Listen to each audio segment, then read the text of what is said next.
Yo, subscribe to Fino Boxing right now, or else. Ba ba ba.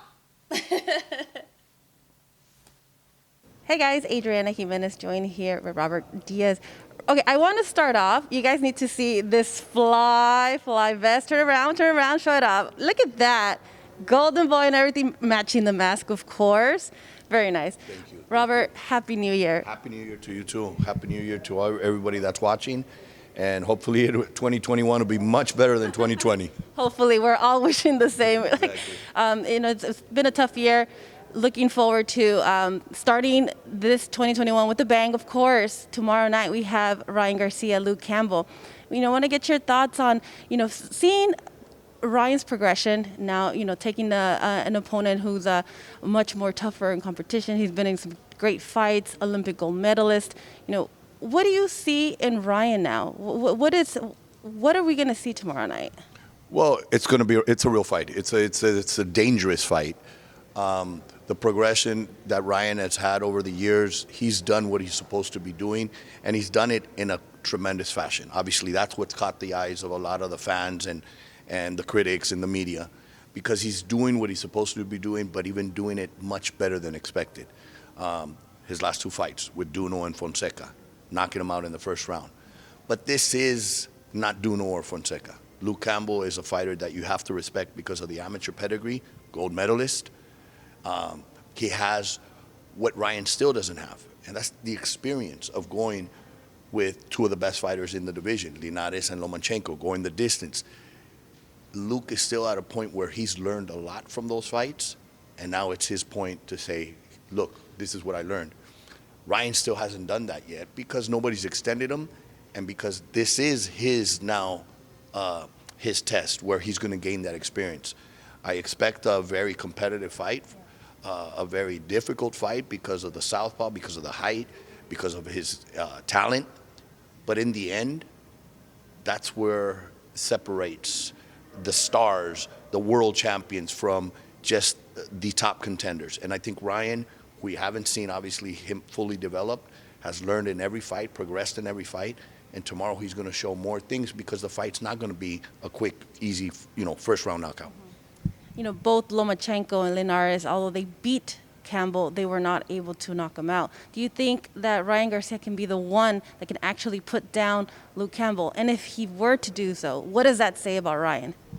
Yes, I do. I do believe that's what we will see tomorrow night. I think it's not necessarily, a lot of fans can confuse, oh, well, he's not a powerful puncher. It's not about power. Ryan's speed, precise, and timing is what can do it. That doesn't mean that he's a bigger or stronger puncher than a Linares or a bigger, stronger puncher than Lomachenko. It's just that he is a much faster and precise puncher than they are. And I think that's going to be the key. I think at the end of the day, with all respect to Luke Campbell, he deserves all the credit. It's going to be that's the difference, where I can throw 2 or 3 punches to your one, and that's going to make the big difference. Talking to Eric Gomez earlier, he mentioned that Ryan and you guys at Golden Boy are at a unique situation where champions are calling out Ryan Garcia. This is for an interim title. If he wins, he would become the mandatory for Devin Haney.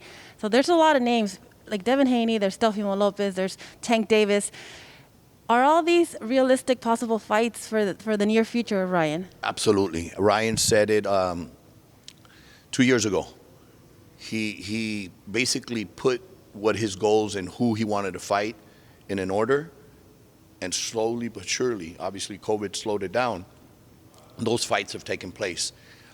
This is that next step to that next level. Now it's going to be just a few of the elite fighters in the division, but that's what's going to make this division so exciting. You're going to see that round robin of Haney and Gervonta and Ryan and Teofimo, and this is what Hagler, Hearns, Duran, Leonard did, what Oscar, Vargas, Trinidad, and Corte did. We're going to see that now in the lightweight division. It's going to make it exciting because they're all young. They're all young and strong and talented.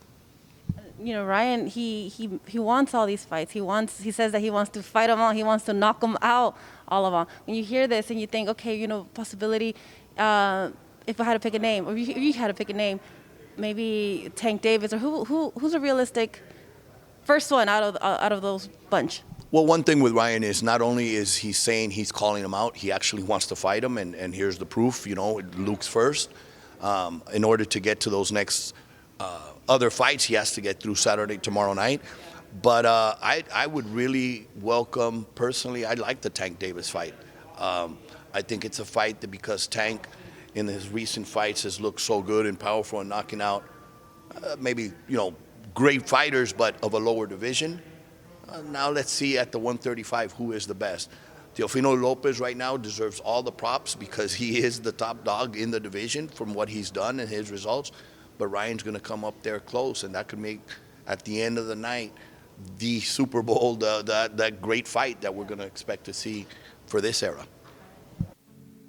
Hola amigos, soy Adriana Jiménez, creadora de Fino Boxing. Por favor, únase a mi canal donde hablamos boxeo las 24 horas del día, 7 días a la semana. Gracias.